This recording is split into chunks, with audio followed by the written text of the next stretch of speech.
On a street corner in Rome, sometime around the year 70, there is a large clay pot. It is not decorative. It is not religious. It is there because the government wants you to urinate in it. When it's full, a man will collect it, pay a tax on it, and sell it to a laundry, where it will be used to wash the clothes of Roman senators. This is not a joke. It is one of the most efficient recycling systems in the ancient world. Most people get Roman hygiene backwards. The standard take is that the Romans were filthy because they were primitive, that they simply didn't know better. That's not what happened. The Romans were obsessed with cleanliness, aqueducts carrying fresh water hundreds of kilometers into the city, public baths so enormous the ruins still stand, flushing latrines, street drainage, and a sewer system that predates the empire and still partially functions today. By any engineering standard, Rome was the most sophisticated sanitation project the world had seen, and it was still revolting. Because the Romans understood plumbing. They did not understand germs. Those are different problems, and solving one does not solve the other. 3 examples, each one worse than the last. Roman laundries were called fulonici. Their job was cleaning wool, and wool is difficult. It holds grease, dirt, and the smell of everything it has ever touched. What cuts through grease? Ammonia. And where do you get ammonia without industrial chemistry? Stale urine. As it breaks down, the urea converts to ammonia, and you have a genuinely effective cleaning agent. So the fullers put collection pots on street corners. Passers-by used them. Then workers stood knee-deep in vats of diluted urine and stamped on the laundry with bare feet, working the ammonia through the fibers. The clothes came out clean. Genuinely clean. It worked so well that the Emperor Vespasian taxed it.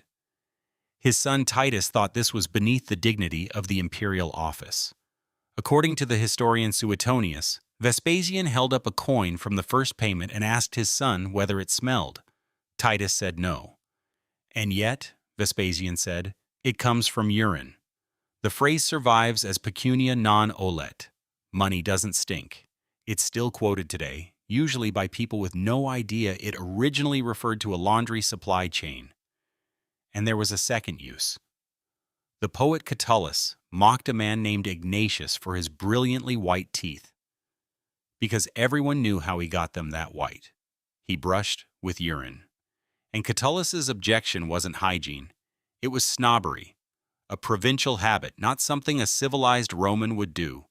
For what it's worth, ammonia is mildly antibacterial and does whiten.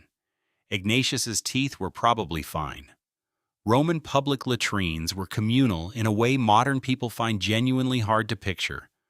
A long stone bench, a row of holes, no partitions, no doors, no privacy of any kind. You sat down next to a stranger and had a conversation, because that's what you did.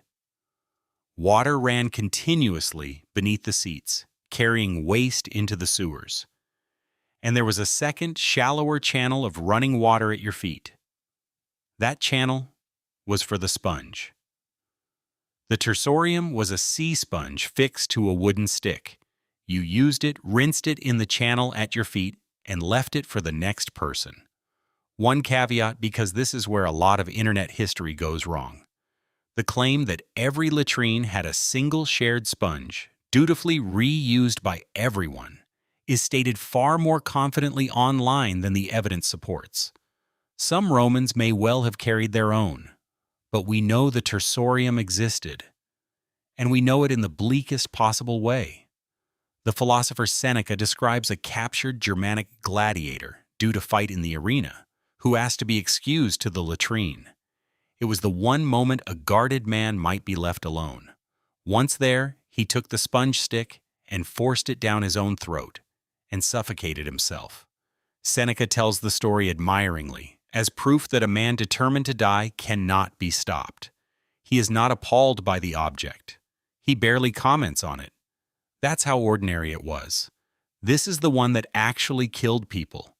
The Romans had no sugar. What they had was grape must, unfermented juice, boiled down into a thick syrup, reduced a little defrutum, reduced further sapa. They used it constantly to sweeten wine, preserve fruit, rescue wine that had started to turn. And Roman writers were specific about the equipment. Don't boil it in bronze, boil it in lead. They had a reason. Bronze gave the syrup a bitter, metallic edge. Lead didn't. Lead made it come out sweeter. Of course it did.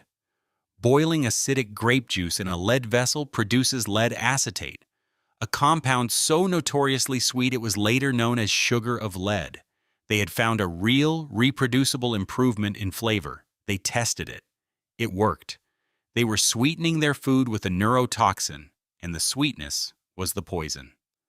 Now a correction, because you may have heard that lead poisoning brought down the Roman Empire. It almost certainly didn't. Empires collapse over borders, money, armies, and succession. Not condiments. What is well supported is narrower and sadder. Lead exposure was real, and it was concentrated among the wealthy, who drank the most sapa-sweetened wine. The rich didn't get poisoned because they were careless. They got poisoned because they could afford the good stuff. One correction before the close, because this one is everywhere. The vomitorium was not a room where Romans vomited between courses to keep eating. A vomitorium is architecture.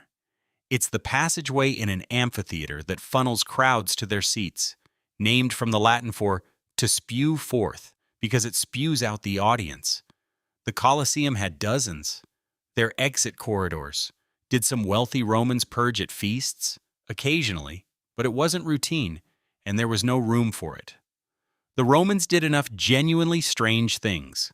They don't need the invented ones. So what connects urine laundry, a shared toilet sponge, and lead syrup? Not ignorance. Every one of these was a solution. Ammonia does cut grease.